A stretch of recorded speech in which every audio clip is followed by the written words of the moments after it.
अस्सलामुअलैकुम। मेरा जो आज का टॉपिक है वो है ख़ुद एतमादी। ख़ुद एतमादी मीन सेल्फ डिपेंड होना। पहले मैं सेल्फ डिपेंड होने की डेफिनेशन आपसे अर्ज़ करती हूँ। सेल्फ डिपेंड होने का मतलब हरगिज़ ये नहीं है कि हम लोगों के साथ मिलना जुलना उठना बैठना छोड़ दें या किसी से बातचीत करना बंद कर दें। ऐसा बिल्कुल भी नहीं है। सेल्फ डिपेंड होने का मतलब ये है कि हमारे अंदर ये एतमाद होना चाहिए कि हम जो भी काम करेंगे उसमें हम लोगों को कामयाबी मिलेगी और कामयाबी 100% हम अचीव करके रहेंगे।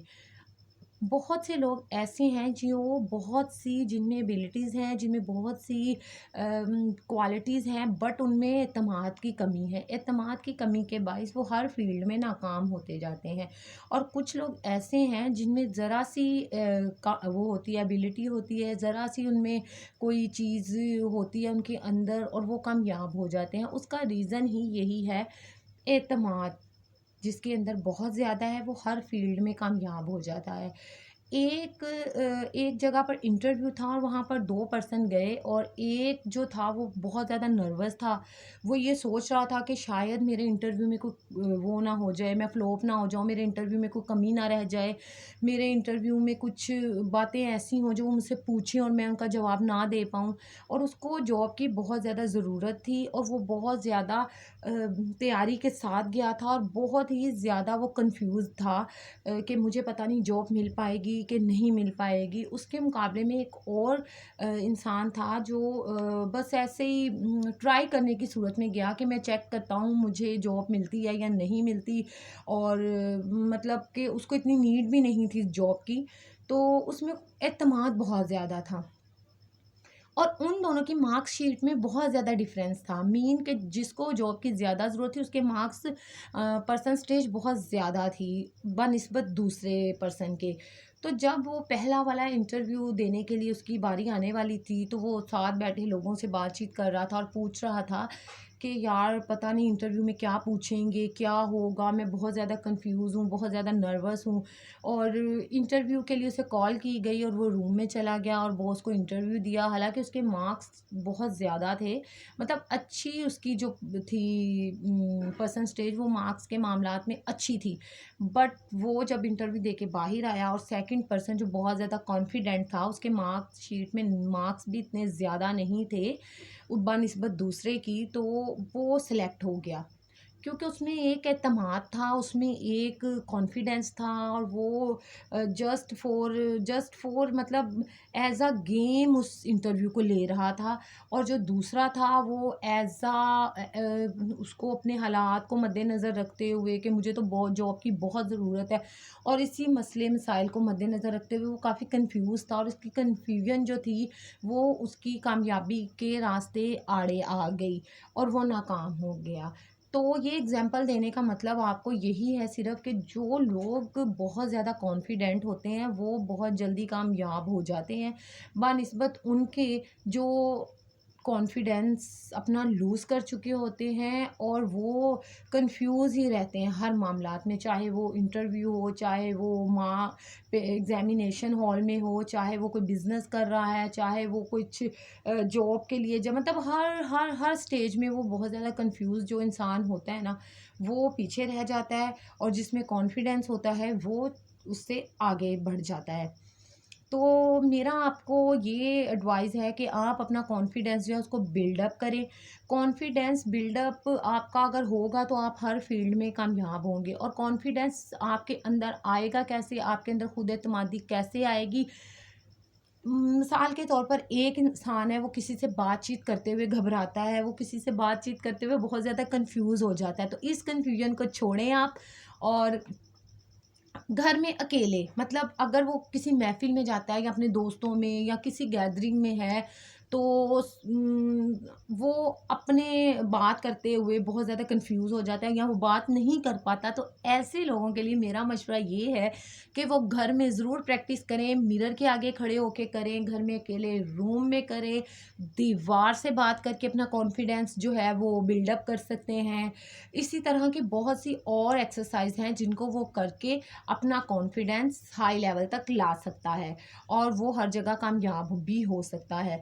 और इसी तरह की एक और एग्जांपल मैं आपको देती हूँ कॉन्फिडेंस की, जिनमें कमी होती है और वो लोगों में जाते हुए झिझकते हैं, लोगों से घबराते हैं, बात करने में उनको घबराहट फ़ील होती है। तो ऐसे लोगों के लिए मेरा एक और पर्सनल मशवरा ये है कि ऐसे लोगों को कोई इंस्टीट्यूट ज्वाइन कर लेना चाहिए, जैसे जिम ज्वाइन कर लें, कोई लाइब्रेरी ज्वाइन कर लें जहाँ वो बुक्स पढ़ें और लोगों से बातचीत करें, या फिर वो अपनी कोई भी एक्टिविटी कर सकते हैं। वो वॉक स्टार्ट कर दें किसी पार्क में, वो वॉक पर जाना शुरू कर दें और इस तरह उनका जो ट्रैक पर लोग होते हैं उनके साथ आमना सामना होगा, बातचीत का सिलसिला बढ़ेगा, तो उनमें एक कॉन्फिडेंस की सीढ़ी ऊपर आ जाएँगे वो। और इसी तरह एक और एग्ज़ाम्पल मैं देती हूँ जिनमें कॉन्फिडेंस की कमी है, उनके लिए मेरी एक और एग्ज़ाम्पल ये है कि वो मोटिवेटेड चैनल्स देखा करें, मोटिवेटिव वीडियो देखा करें और घर वालों से बातचीत बढ़ा दें, ज़्यादा से ज़्यादा करें।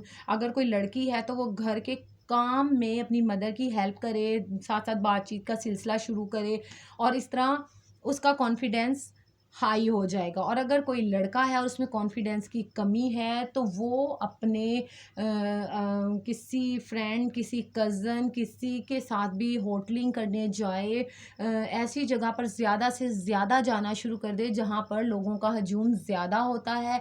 शॉपिंग करने चला जाए। देखिए, शॉपिंग करने से एक फ़ायदा तो आपकी पर्सनैलिटी को ये होता है कि आपकी जो है गुफ्तगू दूसरों के साथ कन्वर्सेशन का सिलसिला रहता है। किसी भी शॉप पर आप जाते हैं बर्तन खरीदने, कपड़े खरीदने या कुछ भी ग्रोसरी खरीदने, तो आप के सामने जो भी पर्सन है आपको उससे बात करने का मौका मिलता है। आप बात करते हैं और अपने आप को एक जो है वो पीछे नहीं रहते, लोगों के साथ मिलना-जुलना आपका ज़्यादा से ज़्यादा हो जाता है।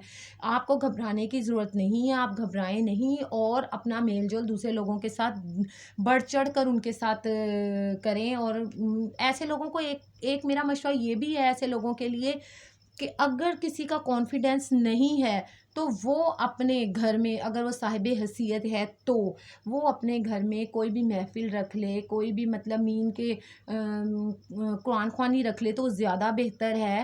अल्लाह का नाम भी हो जाएगा, घर में बरकत भी पड़ जाती है। और इसके अलावा डिनर रख लें, लंच रख लें, लोगों का गैदरिंग कर लें, अपने फ्रेंड्स को बुला लें, अपने कज़न्स को बुला लें, उनके साथ मिलना-जुलना शुरू करें, उनके साथ उठना-बैठना शुरू करें। आप जितना कम भी बोलते होंगे ना, तो जब आपका सर्कल इस टाइप का हो जाएगा, मतलब कि आप गैदरिंग में जाना शुरू कर देंगे, बाहर निकल के शॉपिंग करेंगे और वॉक करेंगे, कोई जिम जॉइन कर लेंगे, कोई इंस्टीट्यूट जॉइन कर लेंगे, तो लोगों के साथ मिलना-जुलना रहता है।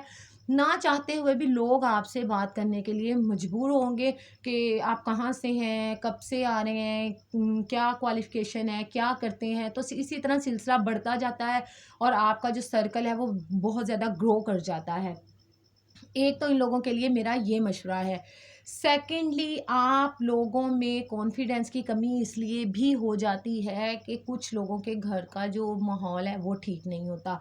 कुछ लोगों के घर के माहौल से ही ये शुरुआत होती है। पेरेंट्स, रिलेटिव्स, इस टाइप के लोग जो हैं वो कॉन्फिडेंस अपना लूज़ कर देते हैं।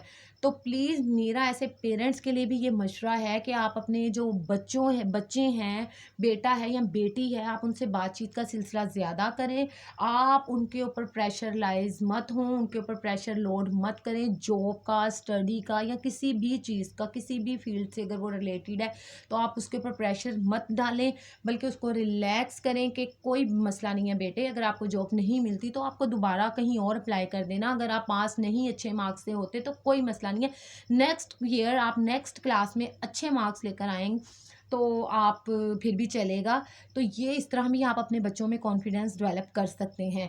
तो ऐसे पेरेंट्स भी अपने बच्चों की हेल्प करें और जो यंग जनरेशन है जिनमें कॉन्फिडेंस की कमी है वो अपना बातचीत का सिलसिला बढ़ाएँ, लोगों से बातचीत करें, लोगों से मिलना-जुलना शुरू करें, तो इस तरह आपकी बहुत ज़्यादा हेल्प हो सकती है। मेरे इस मशवरे पर अमल कीजिएगा, इंशाल्लाह इंशाल्लाह आपको ज़रूर फ़ायदा होगा। फ़ायदा नहीं हुआ तो आप मेरी वीडियो पर डिसलाइक का ऑप्शन भी है, आप डिसलाइक कर दीजिएगा। तो मैं आपसे लेती हूँ अब इजाज़त। इंशाल्लाह एक नई मोटिवेटिव वीडियो के साथ आपकी खिदमत में हाज़िर होंगी। तब तक के लिए मुझे दीजिए इजाज़त। थैंक यू सो मच मेरी वीडियो देखने के लिए, टाइम निकाला आपने। इस तरह नेक्स्ट भी मेरी वीडियो आप देखते रहें तो आपको बहुत ज़्यादा फ़ायदा होगा। अल्लाह हाफ़िज़।